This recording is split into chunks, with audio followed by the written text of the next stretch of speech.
दिन अगर कोई इस पीपल के वृक्ष के नीचे आएगा और यहां तो दरिद्रता बैठी है तो उसका क्या होगा? भगवान नारायण बोले, सुन दरिद्रता, तेरे से एक विनती है, अगर कोई भी मनुष्य इस पीपल के पेड़ के नीचे अगर 7 दिन में आता है और उसके हाथ में अगर कोई सामग्री होती है तो तू उसके घर में प्रवेश नहीं करेगी। नियम है पीपल के वृक्ष का, या तो पानी का लोटा लेकर जाओ, कुंकू का चोपड़ा लेकर जाओ, शक्कर लेकर जाओ, या पेड़ के नीचे चींटी को डालने के लिए आटा ले जाओ, पर खाली हाथ पीपल के वृक्ष के नीचे कभी मत जाओ, कभी नहीं जाओ। खाली हाथ जाओगे तो दरिद्रता तुम्हारे घर में प्रवेश करेगी। दरिद्रता उठकर खड़ी होकर बोली, नारायण तुमने अपनी मनमानी करी है, एक दिन मुझे भी मेरा चाहिए। भगवान ने कहा, बोल कौन सा दिन चाहिए? दरिद्रता कहती है, रविवार के दिन इस पीपल के वृक्ष के नीचे मैं दिन भर नृत्य करूं, इसमें रहूं, और जो यहां आए रविवार को मैं उसके घर में प्रवेश करूं। भगवान ने कहा, ठीक है। दरिद्रता, रविवार का दिन एक ऐसा दिन रहेगा जिस दिन तू इस पीपल के वृक्ष के नीचे नृत्य करेगी और जो आएगा इस पीपल के वृक्ष के नीचे तो उसके साथ प्रवेश करेगी। मैंने तुझे वर दिया।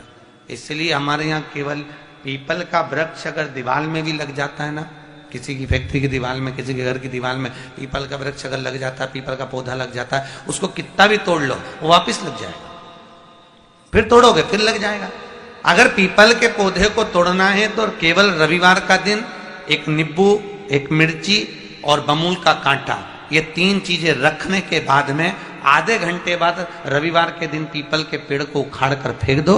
दूसरी बार कभी पीपल दीवार में लगता ही नहीं, कभी नहीं लग सकता। केवल एक रविवार का, केवल एक संडे, इतवार का।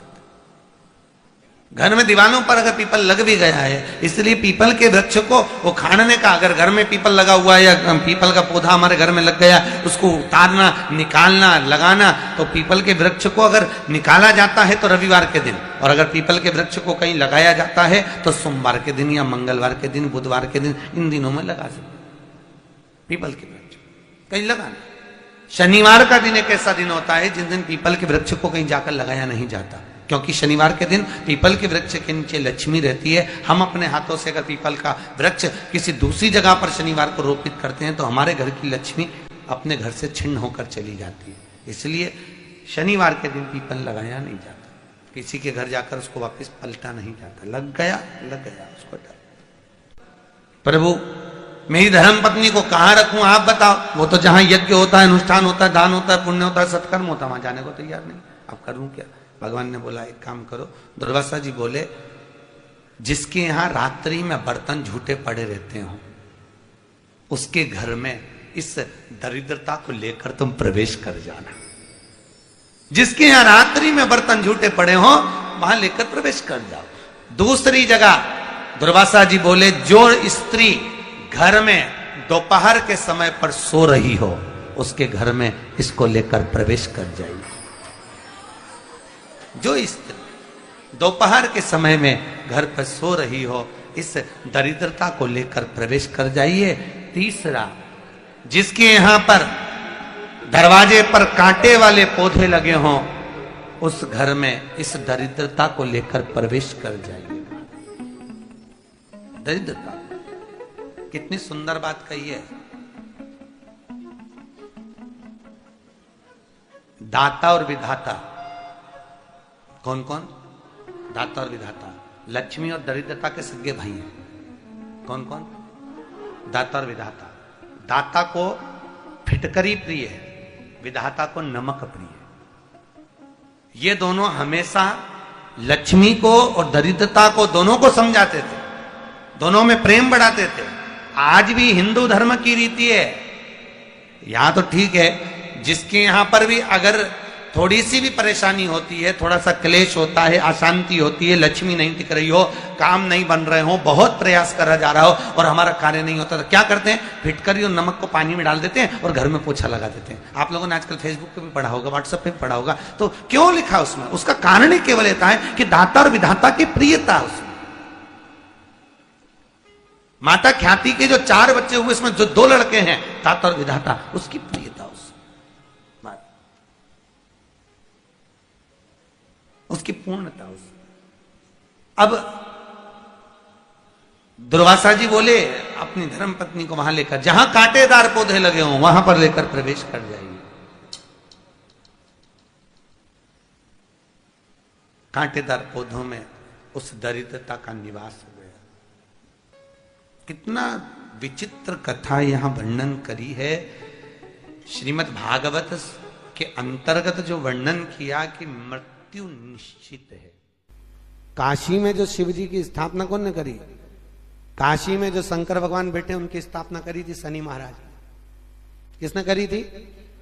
शनि महाराज ने। क्योंकि भगवान शनि महाराज को उनकी माता के द्वारा श्रापित हो गए और शनि महाराज कांपने लगे। शनि महाराज कांपते कांपते, मैं जाऊं तो जाऊं कहां, करूं तो करूं क्या? महाराज शनि महाराज दौड़े और दौड़कर भगवान भोलेनाथ के पास पहुंचे। हे शंकर त्रिकालदर्शी कैलाशी अविनाशी, कृपा करिए बाबा भोलेनाथ, कृपा करो। क्योंकि दुनिया में 33 करोड़ देवी देवता हैं जिनको शनि लग सकता है, केवल एक, किसको छोड़कर? शिव को छोड़कर। राम जी को शनि लगा तो 14 वर्ष वनवास चले गए। कृष्ण को शनि लगा तो मथुरा छोड़कर द्वारका चले गए। शनि लगा। हनुमान जी को शनि लगा तो गुफा में बैठकर राम राम जपना पड़ा। शनि सबको लगता है, केवल शनि नहीं लगता तो एक मेरे महादेव को, मेरे भोले बाबा को नहीं लगता।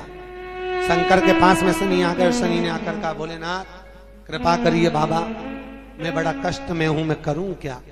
बाबा भोलेनाथ ने कहा, जा गंगा जी के तट पर काशी में जाकर एक शिवलिंग की स्थापना कर, उसकी आराधना कर और तेरा शरीर ठीक हो जाएगा, कष्ट नहीं भोगेगा। शनि महाराज ने काशी में जाकर शिव जी की स्थापना करी।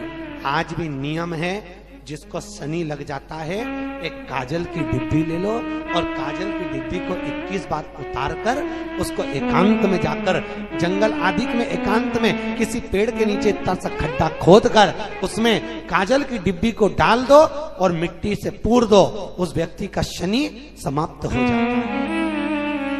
काशी विश्वनाथ का नाम लेकर काजल की डिब्बी को 21 बार उतार कर अगर काशी विश्वनाथ का नाम लेकर शनि वाले व्यक्ति को अगर पेड़ के नीचे दबा दे, शनि समाप्त। शनि उसको परेशान नहीं कर सकता। काशी कितनी मूलता, शिव साधारण नहीं है। शिव महापुराण में पार्वती जी ने भगवान शंकर से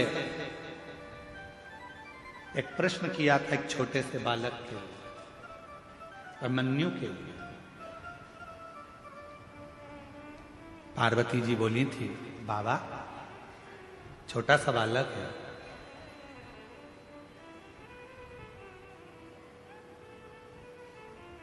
ये छोटा सा बालक है बाबा,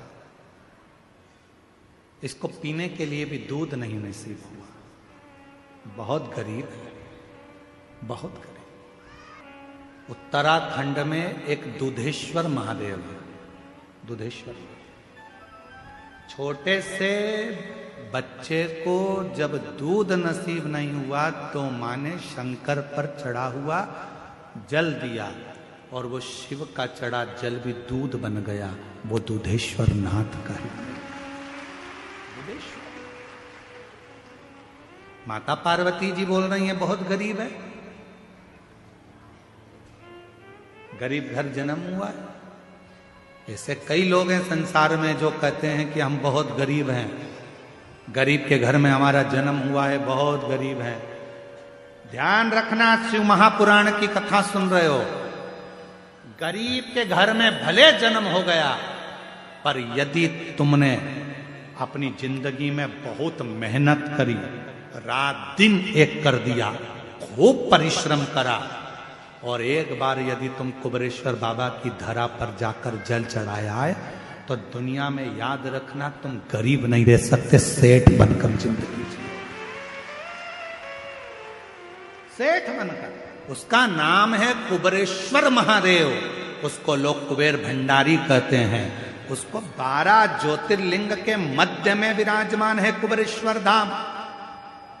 12 ज्योतिर्लिंग के मध्य में वो भूभूमि जहां स्वयं कुबेरेश्वर बाबा बैठे हैं। कोई कह दे कि मैं गरीब हूं, शिव महापुराण की कथा में हम वर्णन करें, एक बार खूब मेहनत में लग जाओ। गरीब घर में भले पैदा हुए हो, पर यदि परिश्रम करोगे, मेहनत करोगे, खूब मेहनत करोगे, तो जैसे उस माँ का बेटा आबकारी अधिकारी के पद पर बैठ सकता है शिव की कृपा से, तो तुम भी बैठ सकते हो, तुम भी बैठ सकते। मैंने सब का होकर देख लिया, बस तेरा होना। तुम्हें लगता है कि मेरी जिंदगी बड़ी दुख में, मैं बहुत गरीब, बहुत गरीब। गरीब कहने से नहीं होगा, मेहनत तो करो, परिश्रम तो करो।